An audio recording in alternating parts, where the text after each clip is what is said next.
Hi, this is Tim with Redoubt News, and we're here with Ray and Keith Newmeyer, and we're in Helena, Montana, continuing our segment of the story on DPHS and the state of Montana, how their programs are part of a problem that we're seeing that is needing to have some attention. These folks have their story that they'd like to share about how the Family Services Division and the process has worked with or against them. So with that said, you folks want to go ahead and take turns or just carry a conversation with the people of the Great Northwest and across this country on what's going on. Okay. I'm Ray, and I guess a little background. My husband Keith and I do not have biological children. We chose to adopt internationally to provide a home for 2 children.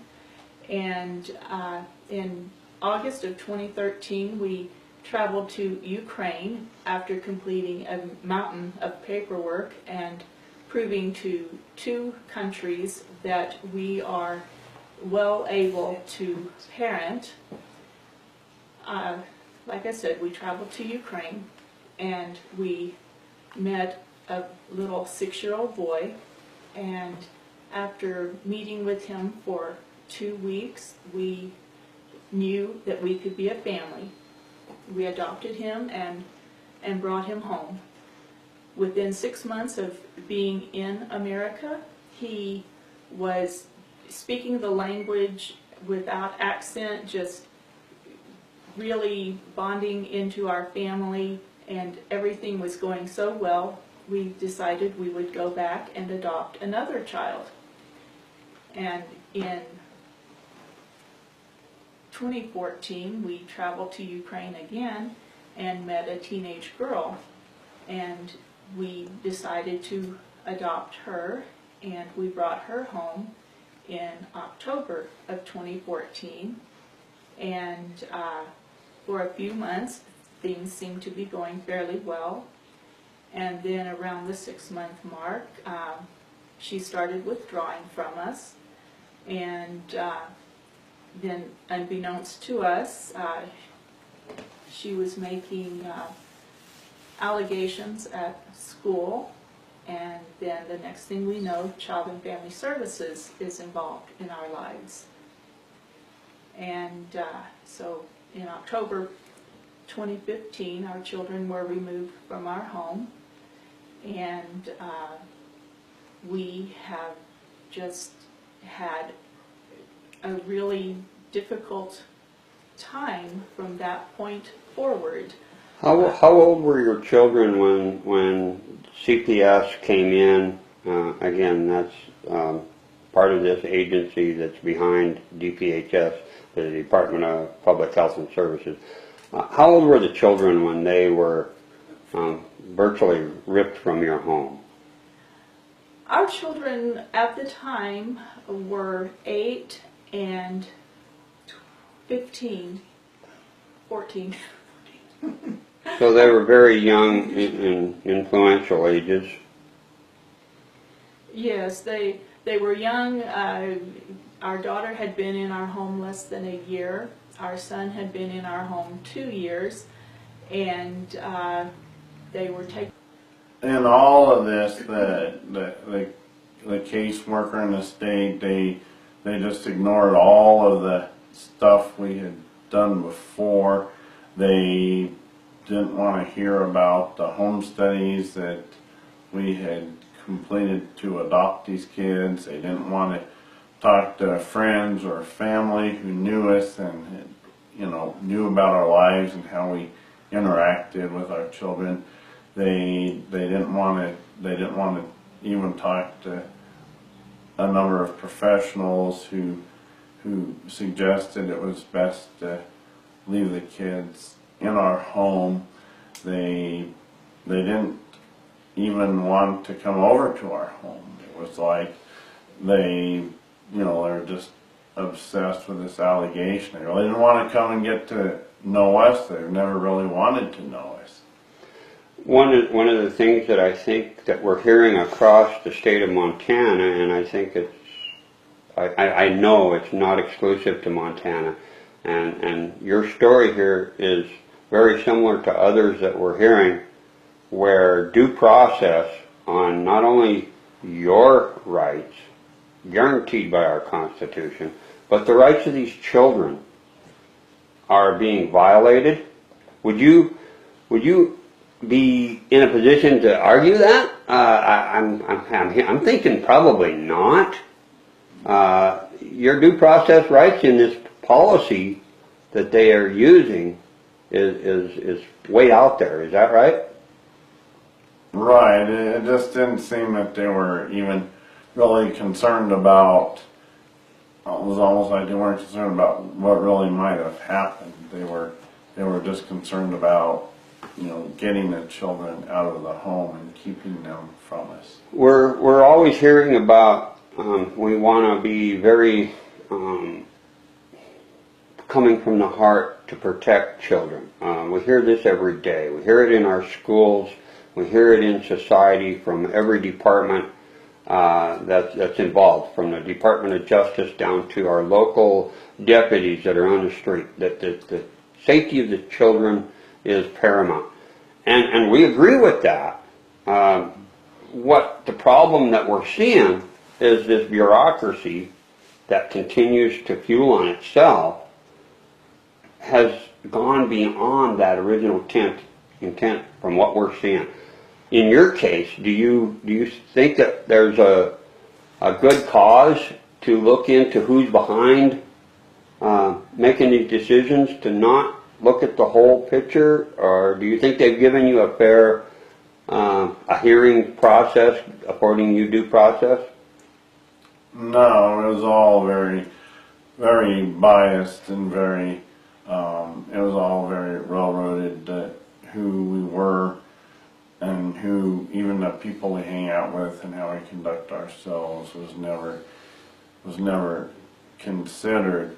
And we have, as Ray said, we met all these hoops to be able to go adopt internationally. We both have bachelor degrees. We've never been arrested. We own our home. A long list of things. I might remind you folks that are watching this and hearing this, Redoubt News is here. These folks have welcomed us into their home. And if they weren't serious about wanting to see the right things done, it would be hard to believe that they would invite us into their home to tell their story. This is coming from the heart, folks. And this is a story that we want you to hear. Yes, and safe families is the rhetoric that everyone hears. Certainly, Child and Family Services is concerned about the safety of the children, but parents who have their children in foster care are presumed guilty until proven innocent, and we have no rights at all compared to criminals. It has just been very difficult, and bottom line, Child and Family Services is in the business of taking children and destroying families, and it's my understanding that roughly 90% of their budget is expended on separating families rather than trying to reunify the family. So in many ways, another layer of this, which has got multiple layers. We look at Title IV funding coming into the education system through DPHS and other state agencies coming from the federal level. These funding mechanisms are triggered by numbers. We don't really right now know how much Montana is generating in funding for these programs, but we do know that they're generated by numbers, And unfortunately, we're seeing this equate as human trafficking, Yes, because these kids and these families are being torn apart based on numbers in the programs. And that's the story here, folks. And I maybe say that's the case here with the Newmeyers, is they've had the bureaucracy step in, violate due process, violate the family home grossly by coming in and using that system that they have available to them to manufacture a crime that does not exist. And please stop me as I'm summarizing here if I'm saying something out of line, but everything that I'm hearing here today, folks, leads to that tragedy, taking the family home and tearing it apart. Your case is not exclusive, and I just flabbergasted at the more I hear. We later learned that there is extra special funding for the state to take adopted children from adoptive parents, and we've had numerous accounts from other adoptive parents that have had similar issues where you jump through all the hoops, you have all these credentials, and the state and the people involved say, we don't care. We just don't care. They just see numbers. The more children they take, the more money they receive from the federal agency, and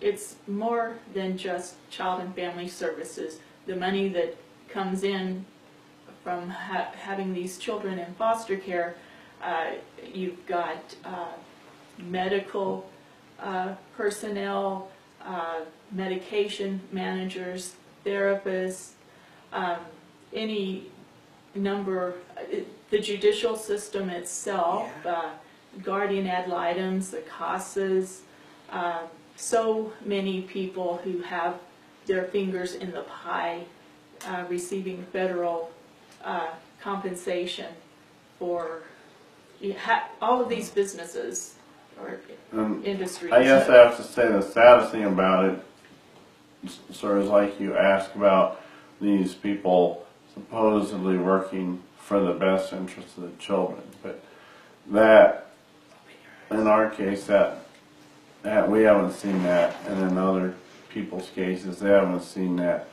The kids are not better off not better off at all for the government's involvement. You know, nobody in our case is better off for the government's involvement. And this is traumatizing for children. And they the need to be kids, in their families. And yes, and the wishes of the kids weren't considered either. The only important thing was, you know, the whole entire focus on everything was making sure that kids were separated from us, no contact with extended family. We need to ask, when Child Services came in, intervened into your home here, and took these young impressionable children away, based on what kids said at school because they were mad at mom and dad, or a counselor said, ooh, you know, maybe I can extend my job here, or whatever triggered that. Did those agencies and or personnel ever come to your home with the sheriff and say you're under arrest for a crime? We've never been charged with a crime. We've been threatened we would be criminally charged. That has never happened. And actually, in our case, our daughter was at church, at First Lutheran Church, 3 blocks from here, and mentioned to people there that she was afraid. And maybe we should not have that. Okay, step in without following due process. Right. Is that summarized pretty close to what we're looking at here in your case? Right, and one of the problems though is there is such a bias if a counselor or a professional psychologist, of course we had to have psych evals to even be allowed to adopt. If that's not favorable to what the state wants, then they just ignore that person, they exclude them from the process. And Right. if there's somebody else, the state will go with their, one of the problems that we saw in our case is one of those professionals has just a lot of issues and an agenda, and this person, a very political agenda, put on her social media that, No, yes she did, you can't say it. President Trump is mentally ill and he must be removed from office. And so by her standards, President Trump shouldn't be a parent either. He shouldn't be a president, he shouldn't be a parent. And these are the kind of people who are allowed to make in these positions to make authoritative decisions. And you know, the stories that I, as Redoubt News, have been hearing on this particular segment, I'm hearing a common theme here where the system from, and again I think I mentioned counselors at school, on up through judicial judges in the district, as well as even going higher. And lawyers. The system is there, and I think your story is not exclusive to others I've heard, which jobs depend on this numbers game. Right, even the legal, the attorneys. And then you enter an attorney, and they're part of the system too, because they won't represent you the way they need to.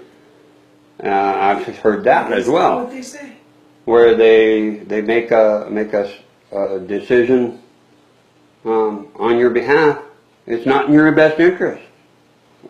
Right, and a number of attorneys have expressed concerns about they don't want to make the state upset, and so they have to consider that in their representation. But then it makes you feel like, well, There's are another- you representing me or are you representing That's yourself? another common theme that needs to be really highlighted on here is the Bar Association, which is the good old boys club. We've heard it time and time again. You don't want to do anything to make the judge angry, because we have to work with that judge on a daily basis, and we do not want to offend that judge. So, no, I'm not going to take this legal action because it will interfere with my relationship with the judge or the system. And we need to expose that. I think that's probably, I'm not putting words in your mouth, but I think that's probably a good part of your case here as well. Mm-hmm, definitely. Would you like to wrap up with just asking the followers of Redoubt News and America, we're going to be continuing following this, but maybe right now, as we open up this door or this can of worms to expose it to the people, there's something that you'd like to just let the people of America know? I would like people to know that Child and Family Services is in the business of taking children unjustly in the majority of cases. So when you hear your neighbor complaining about Child and Family Services, please listen intently. They know what they are talking about. The majority of these children in care are being traumatized and hurt by the system that is supposedly in existence to protect children who have been abused. And the system itself is abusing these children. I think a classic case of the classic definition of abuse is in order here. And it's not abusing anything except the families and the children. And it's coming from those that are supposed to be protecting us from abuse. Right. And in this case, you can see you have a beautiful home, you have loving parents here, you have a good environment for children. The funniest thing is, kind of going off what she says, you know, you would think people in our situation, we thought, oh, you know, those people lose their kids, you know, just not such good people. And you never think it can happen to you until it does. And it's happening to more and more people all around that said, oh, it can never happen to me, but then it does. And that's a big part of our story. And people have told us, wow, if it can happen to you guys with all your hoops and credentials and trainings and stuff and taking care of special children, it can happen to anybody. Our story here from Redoubt News to America is it can happen to you. It's not a matter of if, but when, because our government is out of control, and we need to rein it back in, and it's up to the people to make that happen. And good, brave folks like Ray and Keith Newmeyer are willing to step up and stand up against this monster we call government that's out of control. It needs to be reined in, and we're going to continue pushing this, and stay tuned. God bless America, and thank you very much. Good job.